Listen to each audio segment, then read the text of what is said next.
Bonjour, nous sommes le 20 novembre 2024 avec une météo qui était hier assez dégueulasse pour le mois de novembre, c'est-à-dire pleine obscurité, on ne voyait presque rien en cours de journée. Et en plus de ça, bon, je veux dire, et puis n'arrêtait pas de pleuvoir. Il n'a pas arrêté de pleuvoir la journée d'hier. Mais aujourd'hui, bon, ça s'est un petit peu calmé, mais disons que le ciel, bon, il joue des siennes. Mais en tout cas, ça fait déjà 2 jours qu'on connaît, je veux dire, une forte pluviométrie, voilà, qui augure, je veux dire, des mauvais jours qui vont se produire pour la suite. Voilà. Maintenant, la température, elle est corps mais si maintenant on est à 4 5, 6 degrés, je sais pas combien de degrés qu'on est, mais en tout cas, je veux dire, ça s'est refroidi. Les chutes de feuilles, bon, il y a d'innombrables chutes de feuilles qui sont tombées en l'espace de 3 4 jours. Et c'est surtout qu'on a une nébulosité qui était quand même importante la journée d'hier et d'aujourd'hui. Ah, du moins d'hier et d'avant-hier. Aujourd'hui, justement, ça s'est un petit peu calmé. Bon, je veux dire, bon, le ciel, on a des passages nuageux qui font qu'on a bon, une luminosité qui n'est pas celle d'hier, parce qu'hier, il faisait quand même assez nébuleux, avec des pluies, des pluies, des pluies. Voilà. Bon, ceci étant dit, je vais voir la cinématique. Bon, des notions importantes de cinématique. Alors, la cinématique, bon, c'est une branche de la mécanique, et bon, qui elle-même est une branche de la physique. Et donc, en mécanique, il y a d'innombrables branches, notamment une branche qu'on appelle la cinématique. Alors, la cinématique, c'est une branche de la physique, je viens de vous le dire, parce que elle-même, la cinématique est une branche de la mécanique, et donc elle-même une branche de la physique. La cinématique est la partie de la mécanique qui étudie le mouvement. Le mouvement de quoi? Mais d'un existant. Alors, qu'est-ce que j'appelle un existant? Mouvement d'un existant. Alors, un existant, bah, ça peut être tout, hein, un corps, une particule, euh, un solide, je veux dire, bon, euh, un système, et tralali tralala. Voilà, on va dire ça comme ça. On peut encore rajouter voilà, des autres mots de vocabulaire qui font référence à corps, particules, solide, système, tout ce qu'on peut étudier comme mouvement. Donc, le mouvement d'un existence, c'est-à-dire où existe, voilà, de la matière. Voilà, matière.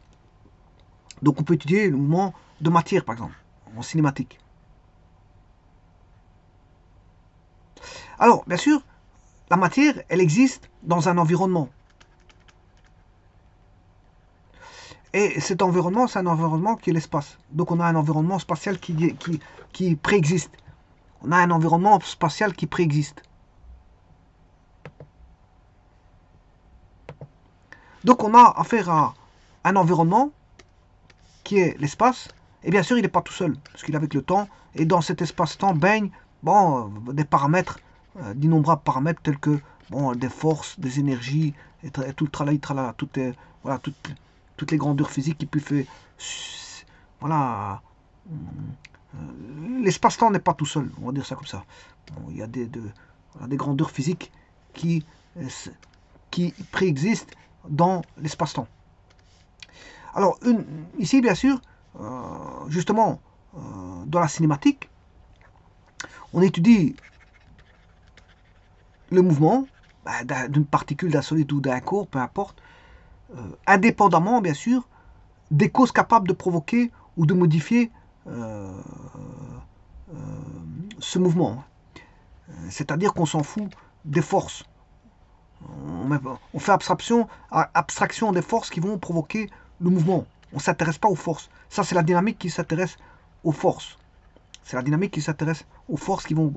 Euh, voilà, on étudie les relations de cause à effet en dynamique. On étudie les forces qui vont provoquer, je veux dire, le mouvement. Donc, la cause, c'est une force, l'effet, c'est un mouvement. Voilà, on ne s'intéresse pas aux relations de cause à effet. Ici, on va s'intéresser juste voilà, au mouvement, principalement au mouvement, intrinsèquement au mouvement. Mouvement de quoi? Comme je l'ai dit, d'un existant, corps, particules, etc., tralali, tralala, système, voilà, dans un espace-temps. Bon, alors maintenant, le problème, euh, comment définir qu'on a un mouvement? Alors, si on a un mouvement, l'existence d'un mouvement, c'est que on peut avoir l'inexistence d'un mouvement. Alors, l'inexistence d'un mouvement, c'est ce qu'on appelle un état de repos. Alors, l'état de repos, c'est un état d'équilibre. C'est un état d'équilibre. Voilà, c'est un état, ce qu'on appelle un état d'équilibre. Si vous voulez, il n'y a pas de changement de situation. Alors que, bon, le mouvement, il a un changement de situation. Et alors, je dirais même une situation spatiale. C'est une situation spatiale.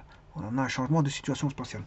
Voilà. Donc, le mouvement, changement de situation spatiale, absence de mouvement, c'est... on n'a pas de changement de situation spatiale. Alors, comment définir qu'on a un mouvement ou pas? Parce que c'est pas si évident que ça. Alors, pour ça, je vous rappelle que si vous prenez par exemple la géométrie analytique vectorielle, géométrie analytique plane, géométrie analytique dans l'espace, la particularité de tout ça, c'est que avant d'avoir des équations, mais les équations, il faut créer des repères. C'est par rapport à un repère qu'on forme des équations. Si on a dans le plan, on a un repère OIJK, enfin OIJ. Si on a dans l'espace, on a un repère OIJK.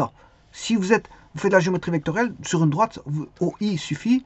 Si vous faites de la géométrie vectorielle dans le plan, OIJ suffit. Et si vous faites la géométrie vectorielle dans l'espace, OIJK suffit.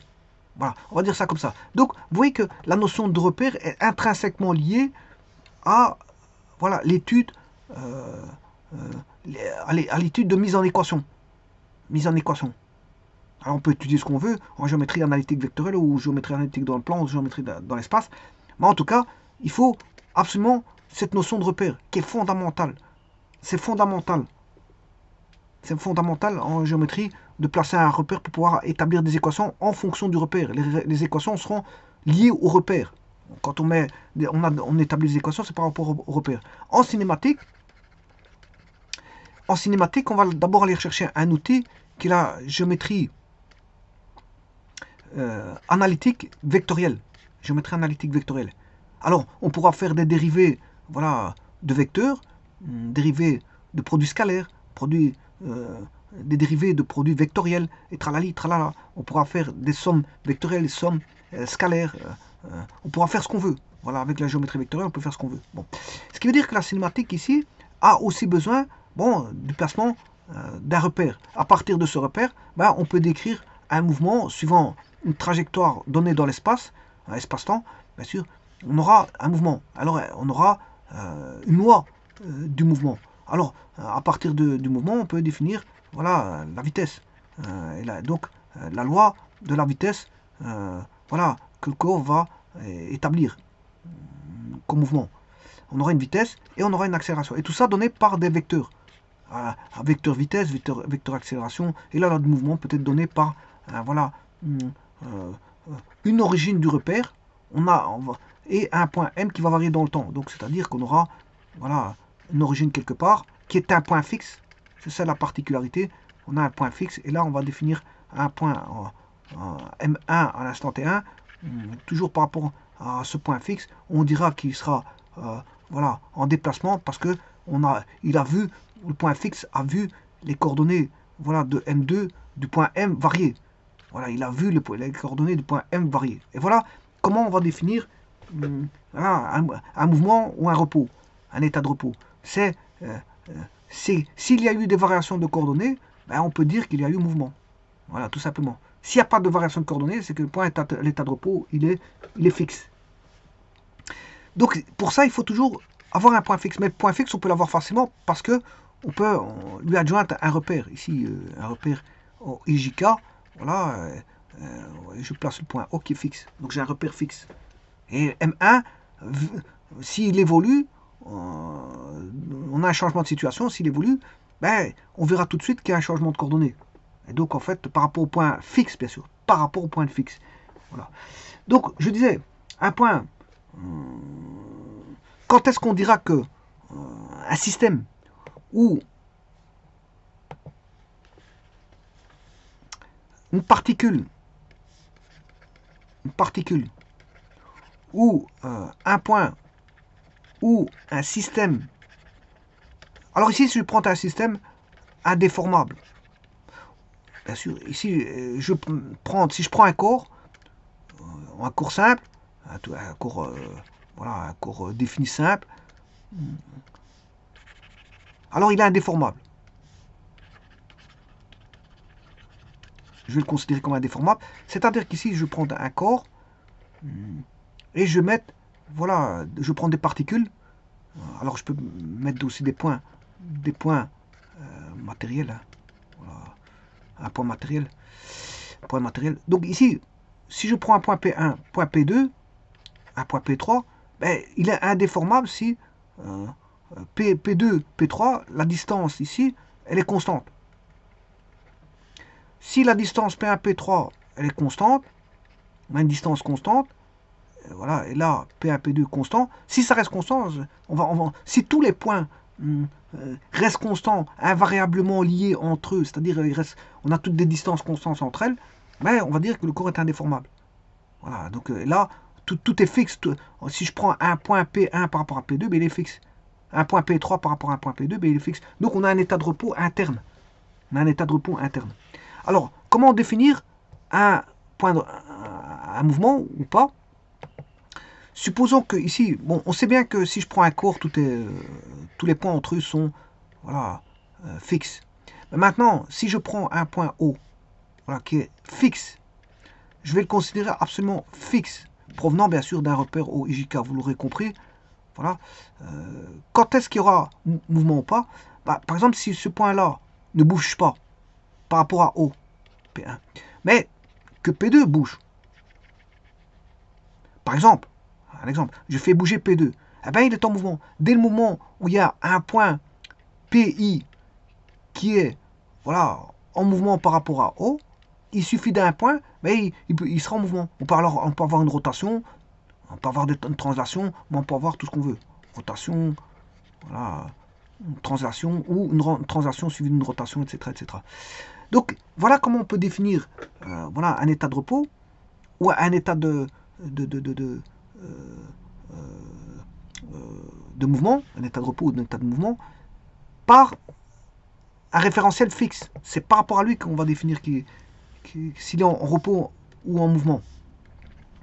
Donc je prends un point O dans lequel il y a un repère orthonormé. Alors généralement on le prend direct au IJK.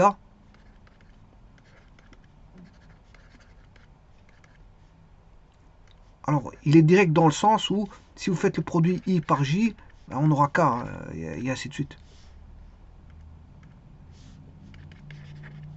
Alors on peut le définir. Bon, il faudrait continuer, mais voilà, I fois J ça fait déjà K. Vous avez déjà, on sait bien qu'il est repère. Donc on fait tourner un tire-bouchon de I vers J, on va monter vers le haut. Donc un point que je vais appeler O et un point voilà, P qui peut être fixe ou mobile. Alors quand est-ce que P est fixe? Ben si, par exemple, j'ai des coordonnées, hein, X, Y, voilà, j'ai un repère avec voilà, le point a des coordonnées X, Y, Z.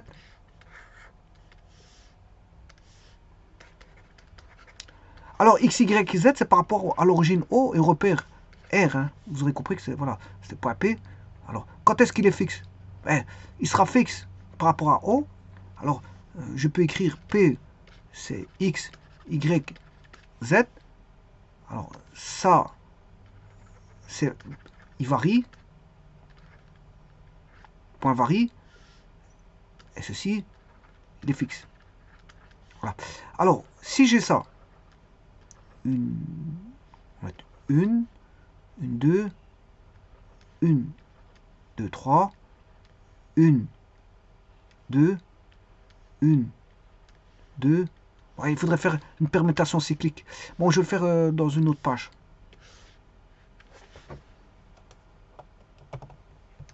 Et on va voir l'état de repos où il est. Et qui sont, on va dire, les états de mouvement. Bon, ici, je vais recommencer ça. On a un point O qui est fixe. Ouais, par rapport à O, on va définir un point P. Voilà, X, Y, Z. Alors, je vais dire que ça, c'est variable. Alors, supposons que X est variable. Ensuite, je vais considérer que X, Y variable, X, Y, Z variable. Ou alors, je vais plutôt faire X, Y, Z. Ensuite, X, Y, X, Z, Y, Z. Ensuite, voilà. Ensuite, X, Y, Z. Alors, ça c'est fixe. Le Y ici, les X est variable. Là, voilà. On a ça, ça, ça, ça, ça, ça. Puis on a encore un cas de figure qui est ceci. Bon, on n'a pas tous les cas de figure, mais enfin bref. Parce que ici, 2 bleus, ça j'ai 1, 2, 3, oui, j'ai cours ceci ici. Voilà. Alors, eh bien, qu'est-ce qu'on peut dire? Que tout ce qui est changement d'état, c'est dès le moment où on a un qui change d'état. Donc tout ceci, là, jusque-là, je l'ai mal fait. Voilà. Le point P ici, il est variable. Tout ça signifie que le point P est variable par rapport au point O. Par rapport au point O. Alors le fixe, ben, c'est quand tout est fixe. Quand tout X, Y, Z reste fixe par rapport à O, ben là on a, voilà. Et donc là on a un état de repos. Et là on a un état, bien sûr, un changement d'état.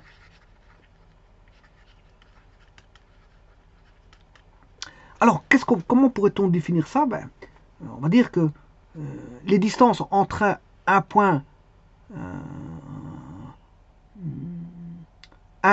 P, ben, le point P peut être le point d'un solide. Hein.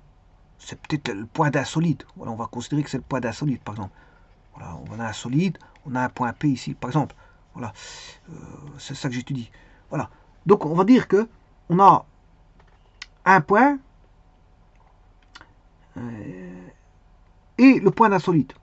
Un point fixe qui est O et là un point d'un solide. Alors, ils sont en mouvement, l'un par rapport à l'autre, l'un par rapport à l'autre, l'un par rapport à l'autre. Si les distances entre ce point fixe O et les points du solide ne sont pas toutes invariables. Ne sont pas toutes invariables.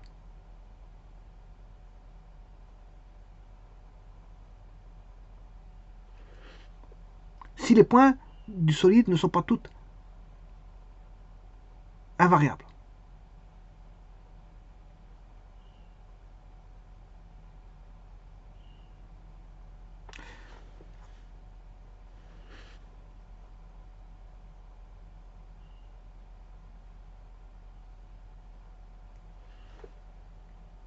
Donc, un point fixe O et un point P appartenant au solide sont dits en mouvement l'un par rapport à l'autre.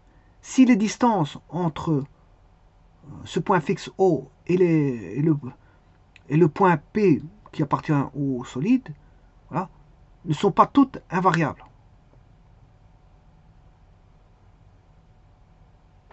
Alors, invariable, c'est fixe. Hein. Alors là, ils ne sont pas toutes invariables, parce qu'il y en a un qui varie ici. Là, ils ne sont pas toutes invariables, parce qu'il y en a un qui varie ici. Là, ils ne sont pas toutes invariables, parce qu'il y en a deux qui varient ici. Là, ils ne sont pas toutes invariables, parce qu'il y en a un qui varie. Là, ils ne sont pas toutes invariables, parce qu'il y en a un qui varie. Là, ils ne sont pas toutes invariables. Enfin, je m'excuse. Là, elles ne sont pas toutes invariables, parce qu'il y a deux qui varient. Les variables, c'est les rouges. Hein. Donc, ici, le premier, elles ne sont pas toutes invariables, parce que lui varie. Le deuxième ne sont pas toutes invariables parce que lui varie. Le troisième ne sont pas toutes invariables parce que lui varie. Celui-ci ne sont pas toutes invariables parce qu'il y en a deux qui varient. Là, il y en a, ne sont pas toutes invariables parce qu'il y en a deux qui varient. Voilà. Alors, celui-ci ne sont pas toutes invariables parce qu'il y en a deux qui varient. Celui-ci, ils varient tous. Ils varient tous. Et le troisième, il n'y en a aucun qui varie, donc il est fixe. Donc l'état de repos, c'est celui-là, c'est le dernier. Dès le moment où on a une abscisse, une cote ou une ordonnée qui varie, ben, il est dit variable.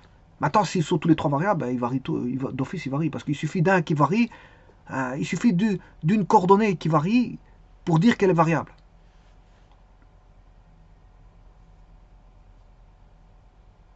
Donc, vous aurez compris qu'une chose, Mais la notion de mouvement, c'est une notion qui est bien sûr intuitive, mais inséparable de celle de repère. Il faut absolument créer, je veux dire, un repère dans l'espace ou dans le plan ou sur une droite en fonction, bien sûr, voilà, de ce qu'on doit étudier.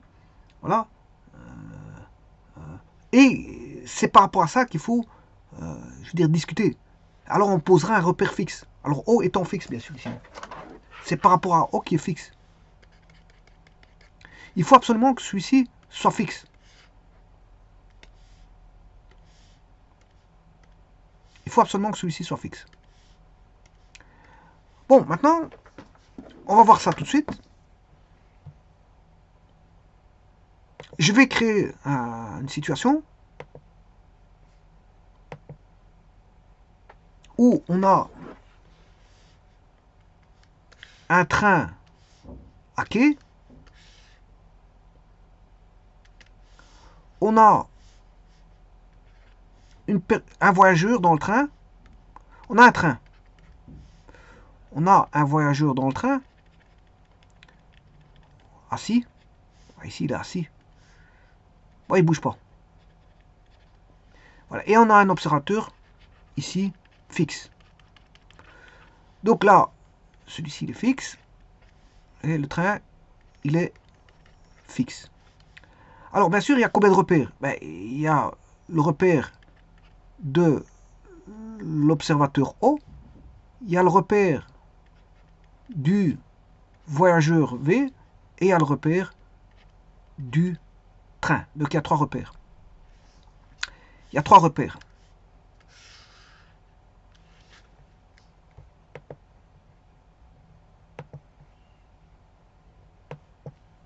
Alors chacun des repères s'observe. Chacun des repères, on va dire, s'observe. Je rappelle que pour avoir un mouvement, il faut qu'il y ait un état voilà, de changement d'une des coordonnées. D'une des coordonnées. Et là, voilà. Alors, je peux étudier par rapport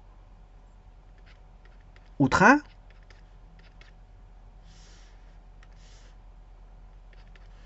par rapport le repère du train, je peux étudier par rapport au voyageur et par rapport à l'observateur. Alors, ce qui est sûr, c'est que vous aurez toujours voilà, le repère du train par rapport au train. Lui, il sera toujours fixe. Un repère par rapport à lui-même, il est toujours fixe. Le voyageur sera toujours fixe par rapport à lui-même.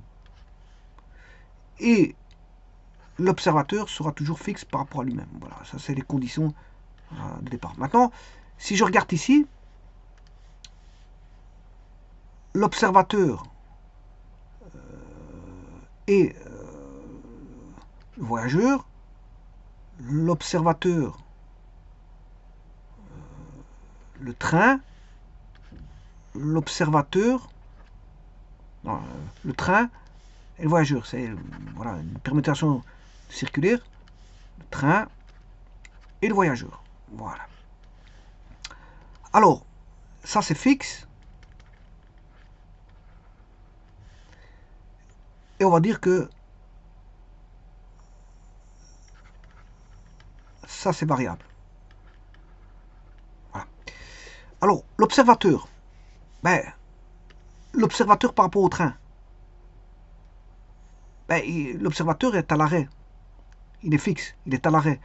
Donc il voit le train fixe. Donc là, l'observateur, il est fixe par rapport au train. Il n'y a pas de déplacement, il n'y a pas de changement de... Voilà, il n'y a pas de changement de coordonnées. Voilà, tous les deux sont constants l'un par rapport à l'autre. Alors, le voyageur, par rapport au train, ben, il est fixe.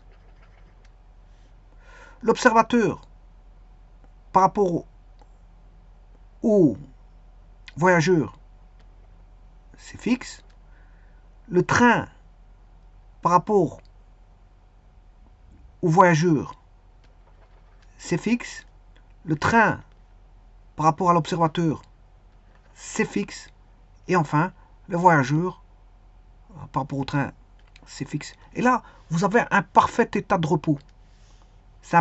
Les trois repères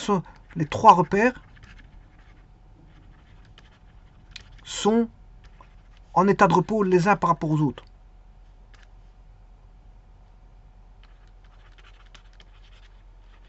Voilà, donc on a un parfait équilibre ici. C'est un équilibre parfait. On n'a pas de mouvement, on a l'absence de mouvement. On a un équilibre parfait ici. C'est un équilibre cinématique. Et donc là, quand est-ce qu'on étudie ça? C'est en statique. Si vous voulez étudier les forces de mise en présence pour avoir un repos, voilà, on peut étudier voilà, toutes les forces qui sont mises en présence pour avoir un état de repos. Et ça, c'est la statique qui étudie les états d'équilibre. Bon, donc ça, c'est un cas particulier. Bon, maintenant, on va changer cet état d'équilibre.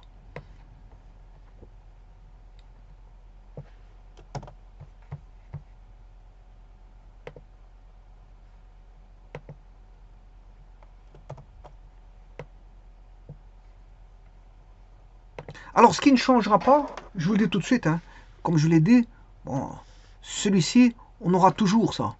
Ça, on aura toujours. Et ça, on aura toujours. Donc, ça, comme on aura toujours ça, ben, on peut l'enlever. Parce qu'on sait bien que un référentiel par rapport à lui-même, il est en état de repos. Donc celui-ci, ça n'a pas d'intérêt à mettre ceci. Donc je ne vais pas étudier, voilà, j'étudie un référentiel par rapport à un autre. Voilà, mais pas un référentiel par rapport à lui-même, parce que par rapport à lui-même, on sait bien qu'il est, il est fixe. Bon, maintenant, on va changer la donne, et le voyageur se met à se balader dans le train. Mais le train, il est toujours fixe. Voilà. Il va, par exemple, il va aux toilettes ou il va regarder si le train, oh, il peut sortir à la porte pour je sais pas quoi faire, fumer une cigarette ou je sais pas quoi. Voilà, mais en tout cas, il se met en mouvement. Là, je vais considérer qu'il est en mouvement. Et ça, c'est qui? Bien sûr, c'est le repère, voilà, c'est l'observateur. Le voyageur, je m'excuse. Alors, le voyageur, alors l'observateur par rapport au train, il est fixe, parce que le train ne bouge pas, l'observateur ne bouge pas, il n'y a pas de variation de distance. Le voyageur par rapport au train, ben oui, il bouge dans le train, il bouge. Il est dans le train, il bouge. Donc il y a d'office voilà, un mouvement. Observateur, voyageur, effectivement, le voyageur bouge, donc par rapport aux coordonnées de l'observateur, ils sont changeants. Donc l'observateur, il est l'observateur est en mouvement par rapport au voyageur, puisque le voyageur est en mouvement par rapport à l'observateur. Voilà.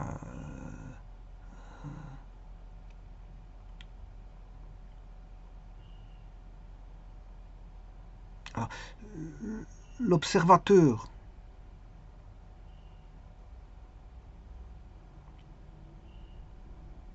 oui, donc comme il bouge, comme l'un bouge, l'autre, c'est comme s'il bougeait, on va dire ça comme ça. Donc l'observateur,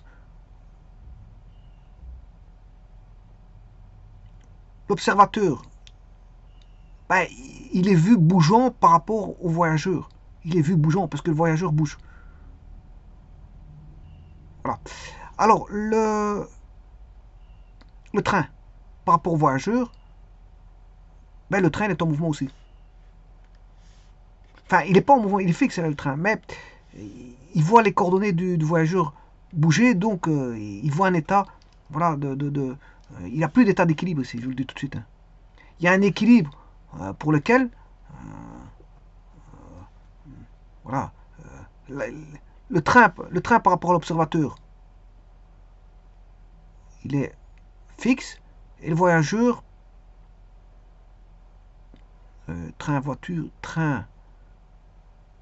voyageur, il est bien en mouvement, observateur, voyageur est bien en mouvement, là tout est en mouvement, l'observateur par rapport au train il est fixe, train par rapport à l'observateur il est fixe, et voyageur par rapport à l'observateur il est bougeant. Voilà, donc ici, il y a un changement d'équilibre. Il n'y a pas d'équilibre du tout. Voilà. Il n'y a pas d'équilibre. Il n'y a pas d'équilibre du tout.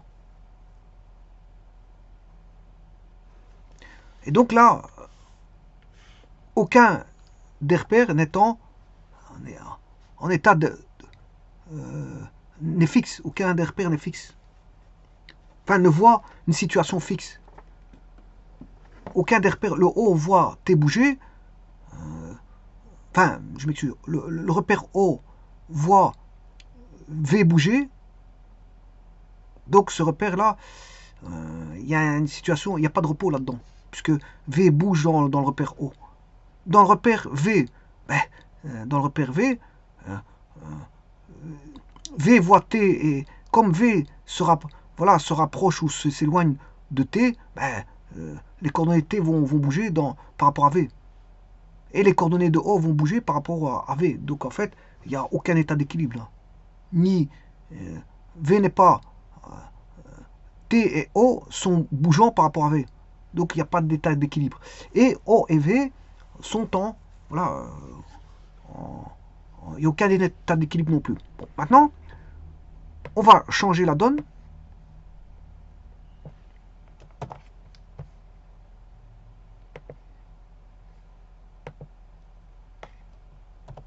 Et cette fois-ci, bon,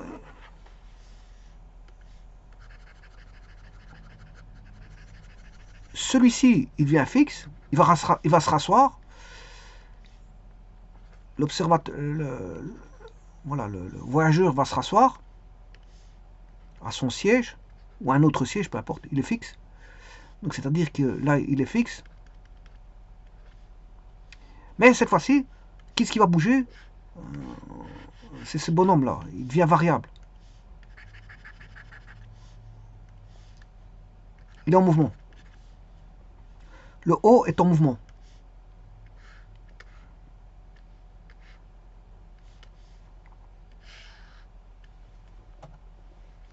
Alors, le O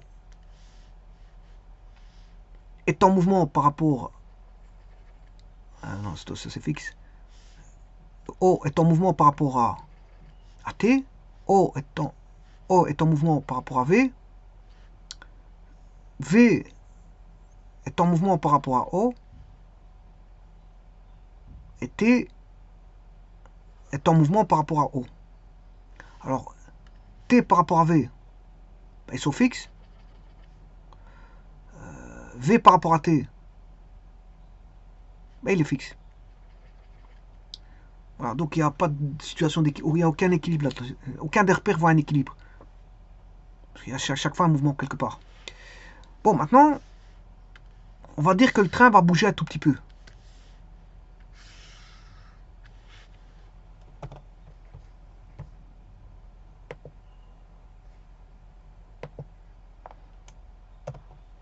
Celui-ci s'arrête.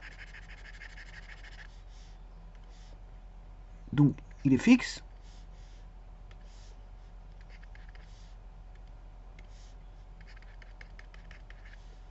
Le train, bon, l'observateur reste en mouvement. Et voilà, celui-ci, le train se met en mouvement.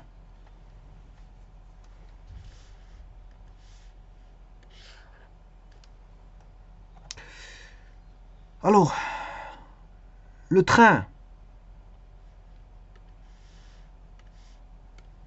par rapport à l'observateur O, le train, l'observateur, le train voit le O en mouvement. Donc, T voit O en mouvement. T voit O variable. Variable. T voit O variable. O voit T variable. Alors VT, V il est dans le train, voilà, qui est fixe, et le train est en mouvement. Donc, si vous voulez, dans son propre repère, lui il est fixe. Le V il est fixe par rapport à T. V il est fixe par rapport à T. Alors, le O par rapport à V,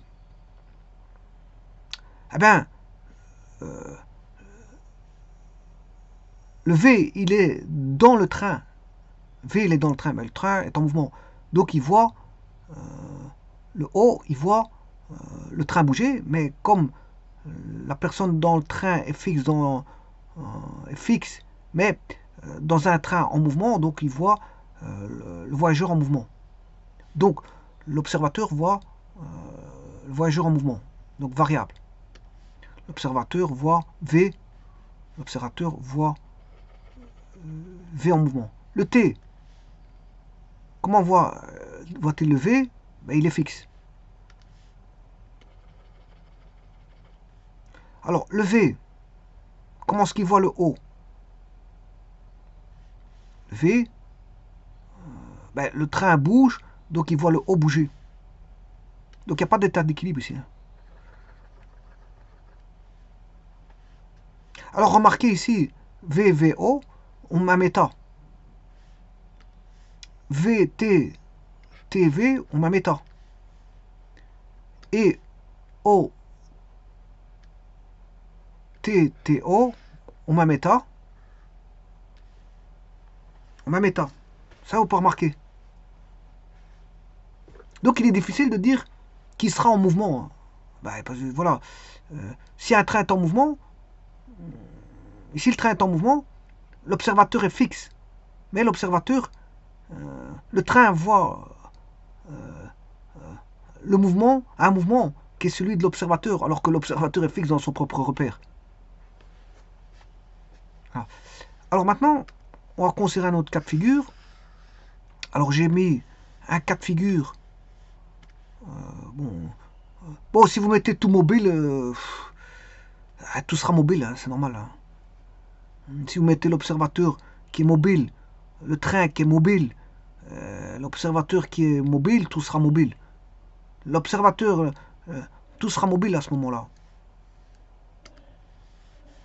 Je prends un cas de figure. Ce cas de figure-là, supposons que je vais considérer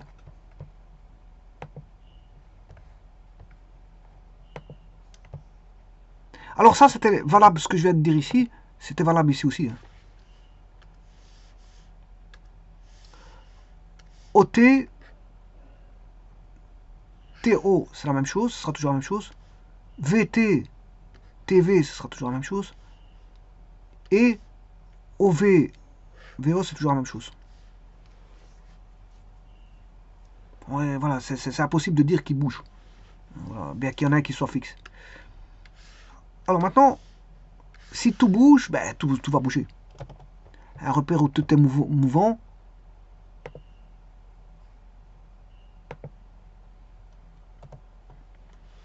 Alors, ce que je peux faire aussi, bon, avant de faire ça, je vais considérer, lui il bouge,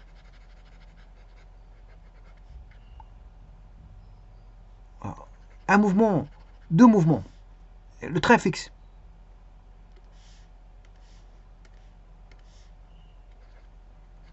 Voilà. Lui il est en mouvement. Donc l'observateur est en mouvement, le voyageur est en mouvement. Donc à ce moment-là,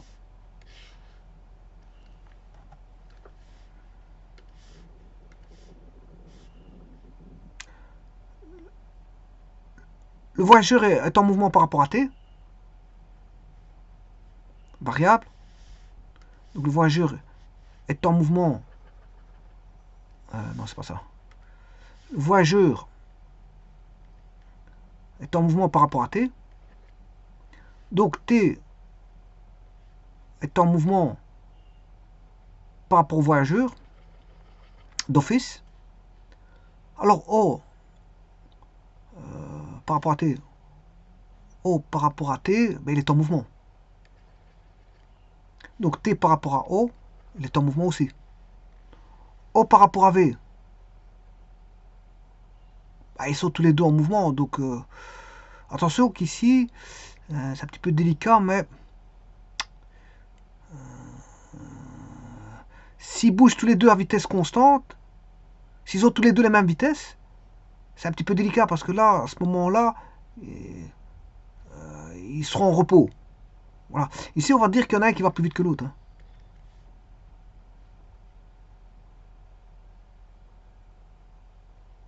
On va dire qu'il y en a un qui va plus vite que l'autre. Sinon, parce que si je considère qu'ils ont les mêmes vitesses, là, ils sont en équilibre. Il y aura un équilibre, il n'y a pas de variation entre les deux repères. Donc ici, je vais considérer vitesse différente. Parce que s'ils ont la même vitesse, à ce moment-là, ils sont en état de repos, effectivement, parce que les coordonnées ne changent pas. Et, bon, il y en a un par rapport à celui-ci. S'il est là, s'ils ont la même vitesse, il sera là et l'autre là-bas. Ben, il faudrait que je fasse avec. Voilà. Voilà. Un bonhomme dans le train, il est là, position là. Le bonhomme au quai, il est là. Puis après, il marche, ben, il marche à la même vitesse, ben, il sera là. Donc ici, les distances vont rester constantes, hein, puisque ils vont à vitesse constante tous les deux.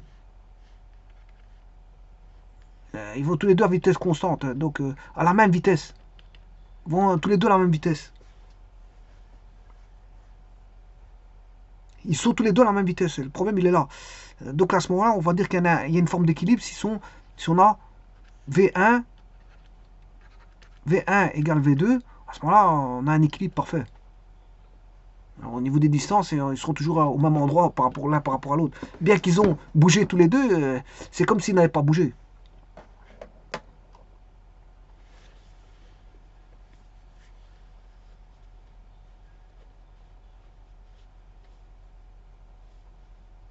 Donc c'est comme s'ils étaient sur un tapis roulant, par exemple, deux personnes sur un tapis roulant, et les deux sont sur le même à vitesse, à la même vitesse sur le même tapis roulant. Ils sont tous les deux sur le même tapis roulant. Donc ils seront toujours l'un côte à côte. Hein. L'autre, voilà, l'autre verra toujours l'autre personne à 1 mètre ou 30 cm. Voilà, ils seront toujours l'un à côté de l'autre. Voilà, le tapis roulant, on va les transporter. Voilà, on va dire ça comme ça. Maintenant, s'ils sont sur deux tapis roulants où les vitesses sont différentes, là ils sont on va dire en mouvement. Donc ici il faut faire encore attention, hein. Il y a encore un cas de figure, il faut faire attention. Donc ici je considérais aussi bien sûr V1, V2 avec V1, différentes V2, il faut faire attention à ça. Là si je prends ce cas de figure là, à ce moment là ils sont en mouvement l'un par rapport à l'autre. Mais si V1 égale V2, voilà, ils sont fixes.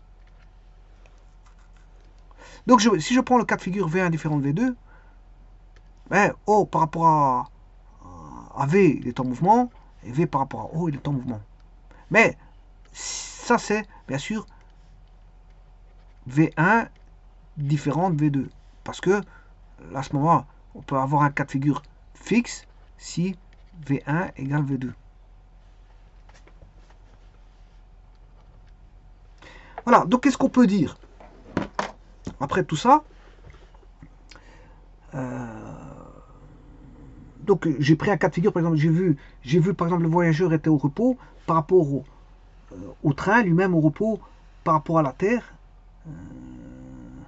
Ça induit, voilà, certaines, on va dire, ça induit certaines circonstances. Tout a été établi ici, sur 3-4 cas de figure. Alors j'ai vu que le voyageur pouvait se déplacer dans le train, en mouvement, que l'observateur pouvait se déplacer soit avec un mouvement du voyageur à vitesse constante, à même vitesse ou à vitesse différente. Voyageur et observateur pouvaient voyager tous les deux, ou soit à des différentes vitesses ou vitesses égales. Voilà. Donc j'ai pris différents cas de figure. Et donc, qu'est-ce que je peux tirer comme conclusion? Vous voyez qu'il y a des cas de figure OT vaut TO, OV vaut VO, et TV vaut VT. Donc ça veut dire que tout d'abord on peut dire que tout dépend du repère. Hein. Tout dépend des repères. Les mouvements dépendent d'un repère. Ici, vous avez vu que j'ai pris 3 repères possibles. Et on peut lier un repère, par exemple ici, un repère lié à la gare, au travers d'un observateur qui était situé sur le quai d'une gare.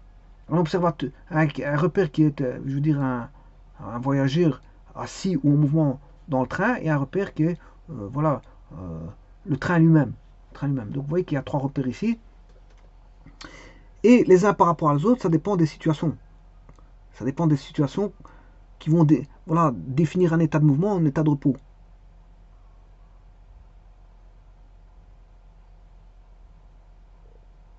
Donc, vous voyez qu'ici, lorsqu'on étudie un mouvement, ben, il est important de préciser par rapport à quoi le mouvement a lieu. Par rapport à quoi le mouvement a lieu. Donc, c'est-à-dire par rapport à quel référentiel. Il faut définir un référentiel. Donc, ça conduit d'office à la notion de système de référence, qu'on appelle bien sûr repère ou référentiel. Alors, quand on est dans l'espace, on remet un repère, un trièdre lié au système de référence. Voilà, un tri-rectangle généralement dans l'espace. Et on essaye de travailler bien sûr avec un ROD, repère orthonormé direct.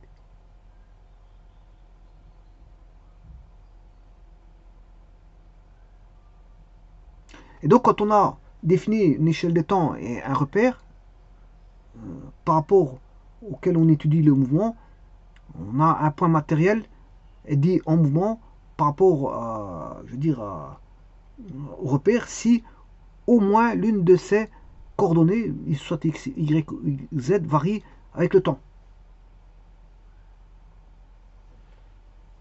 Alors si toutes les coordonnées sont constantes dans le temps, ben, on dira que le référentiel, enfin que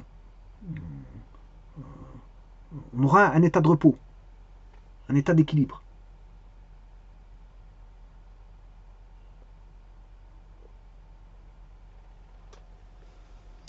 Alors, maintenant, au niveau des repères, il existe toute une panoplie de repères. Hein. Voilà. Le problème, il est là. Bon, on n'a pas forcément le repère direct, repère orthonormé direct. On peut en avoir toute une panoplie. Voilà, on peut définir des repères. Par exemple, ici, je définis un repère UPK. Voilà. On peut avoir. Alors, les angles. On peut définir différents types de repères. Voilà, j'ai un rayon vecteur OM. Je peux aller chercher un angle ici, phi. Voilà, je peux faire une projection. Aller chercher un θ, voilà. Et il existe différents types de repères. Voilà, on va dire ça comme ça pour être simple. Plus simple, mais le repère est bon. Et quand on a des angles, on a d'office la notion de repère polaire. Voilà, très utilisé, repère polaire très utilisé. Alors on peut avoir des repères UPK, repères radial orthoradial avec une cote en K. Voilà, on peut avoir les repères cartésiens, IJK. On peut avoir d'autres repères, polaire, repères, repère polaire cylindrique, en cylindrique, qui fait intervenir un angle, et repère polaire sphérique, qui fait intervenir deux angles, θ et φ par exemple, qui est un repère polaire aussi. Hein. Parce que une fois qu'on a des angles, voilà. Alors les angles, on peut les mettre ailleurs. Voilà, on a d'autres repères. Voilà, il existe toute une panoplie de repères. Voilà. Alors, on peut aussi faire des changements de repères. Hein. Voilà, on peut avoir, voilà, faire des rotations. D'ailleurs, le repère UPK est une rotation. Hein. Vous allez chercher, voilà, petit m ici. Là, on aura θ, et non pas phi, puisqu'on n'est pas en sphérique. Voilà. Et là, à ce moment-là, si je mets un vecteur U, ben là, on aura une matrice de rotation. Donc, on aura U, P, K en fonction de I, J, K. Et ici, vous avez une matrice de rotation ici. Puisqu'on aura cos θ. Bon, j'ai plus de place ici pour marquer ça, mais on aura cos θ, sin θ, 0. Moins sin θ, cos θ, 0, 0, 0, 1. Voilà, ça capte. Alors, comme ici, on a une matrice orthogonale, mais on peut trouver, voilà, la transposée qui fait un office d'inverse. Voilà, il existe toute une panoplie voilà, de repères comme ça. Il existe toute une panoplie. Alors, les repères, on peut aussi faire des transformations de repères. Hein. On peut faire des, voilà, des translations de repères, des rotations de repères. On peut faire ce qu'on veut. On peut faire ce qu'on veut dans les, voilà. Et les mouvements, on peut faire ce qu'on veut. Donc, si je prends par exemple un robot, ben, c'est des mouvements. C'est des mouvements de translation, de rotation. D'ailleurs, on va mettre des moteurs pour faire des rotations. Voilà, pour faire des rotations. Et ici, par exemple, si je prends le corps humain, ben, il y a certains endroits où on a des articulations. Les articulations permettent de bouger les membres. Voilà, articuler certains membres. Voilà, on n'est pas fait de manière rigide en une barre. Non, il y a des articulations. Par exemple, je pense à l'articulation de l'épaule, du coude, du poignet, voilà, et des doigts, parce qu'il y a bon, sur les doigts, on a voilà, les phalanges, phalangines et phalangettes. Vous voyez qu'il y a toute une panoplie, il y a les carpes et métacarpiens, etc. Voilà, les pieds, c'est un peu la même chose le pied, c'est un peu la même chose que la main, parce que la main, avant, on était si on considère on était primitif avant, on marchait à quatre pattes. Donc les pieds étaient nécessairement avaient les mêmes fonctions que les mains. L'histoire de l'appréhension des mains, pour prendre quelque chose, il a fallu des millions d'années pour avoir ça. Voilà. Donc, mais on était à quatre pattes, donc ces quatre pattes, ça veut dire que les pieds et les mains, c'était quadrupède, avant d'être bipède. Et les mains, c'était pour marcher, et les pieds, c'était pour marcher aussi. On va dire ça comme ça. Maintenant, la main, c'est plus pour l'appréhension, et les pieds, ça reste pour marcher. Donc la fonction des pieds, elle est restée pour marcher. Et la fonction des mains a évolué pour l'appréhension, prendre des objets. Donc, ce qui veut dire qu'on est rempli d'articulations, notamment au niveau du pied. Voilà. Au niveau des pieds, c'est voilà, les tarsiens, métatarsiens, etc. Tarso-métatarsiens, voilà, et plus les phalanges, tout ce qui est phalange, voilà. Et donc, on a toutes des articulations à ces endroits-là pour pouvoir faire des mouvements bien définis. Alors, je pense à la rotule du pied, je pense voilà, au niveau du bassin. On a une articulation à l'intérieur du bassin, par l'entremise, bien sûr, d'os longs, très rigides. Je pense au fémur, voilà, qui est placé voilà, dans le bassin et qui permet une rotation, donc qui permet une marche. Voilà la marche, voilà, qui est voilà, un système de levier. C'est un système de levier pour pouvoir marcher. Donc on a les articulations au niveau du genou, du bassin et au niveau du cou du pied. Coup de pied et plus les articulations du pied. Voilà, les articulations, tarso-métatarsien, etc. Tralali, tralala. Bon, tout ce qui va avec. Et donc, qui permet, je veux dire, une articulation, je veux dire, voilà, soit une extension, une flexion, une extension, voire une torsion. Par exemple, je pense à la torsion du dos. Voilà. Donc, le dos, c'est pas un os, c'est tout un ensemble d'os qui sont mis, voilà, qui sont représentés voilà, sur des disques intervertébraux et voilà, et qui permettent une certaine flexion voilà, dans certaines directions, certains sens. Donc là, la notion de repère est fondamentale, je veux dire, en anatomie. Bon, c'est une référence, voilà, référencée par un système international. Voilà. Alors bon, il faut définir le corps humain comme étant voilà, un corps humain qui est placé. Bon, il y a plusieurs. Voilà, il y a les axes sagittaux.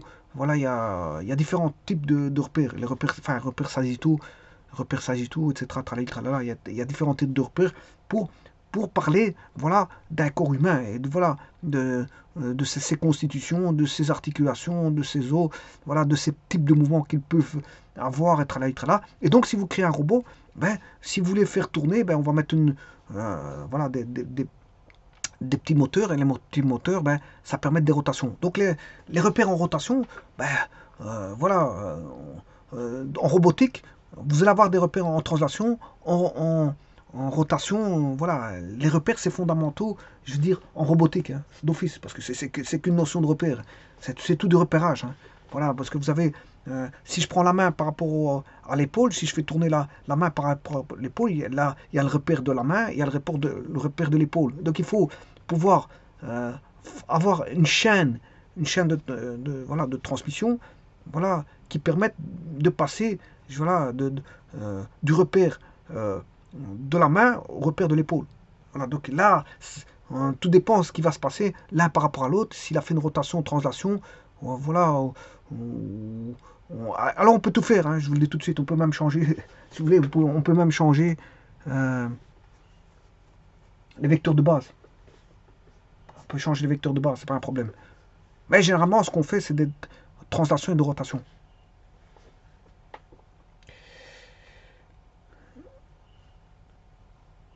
Et donc les matrices, elles sont connues. Hein. Voilà. Maintenant, s'il y a plusieurs matrices, c'est ça qu'il faut gérer. C'est les plusieurs. C'est pas la rotation ou la translation, parce que les matrices de rotation, elles sont connues bon, depuis Mathusalem, qu'elles sont connues. Voilà. Et les translations aussi, c'est pas ça qui est difficile. Voilà. Bon, le tout, c'est de mettre dans la chaîne combien de repères qu'on va voir. Combien de repères qu'on va voir. Et en fait, quand on regarde tout sur Terre, ici, tout est mouvement. Hein. Tout est mouvement. Tout est mouvement. Voilà, tout est en mouvement par rapport à quelque chose. Bon, et les astres, si on veut étudier des astres, il faut aller chercher un repère bien défini. Voilà, pour étudier le mouvement des autres astres par rapport à un astre bien défini.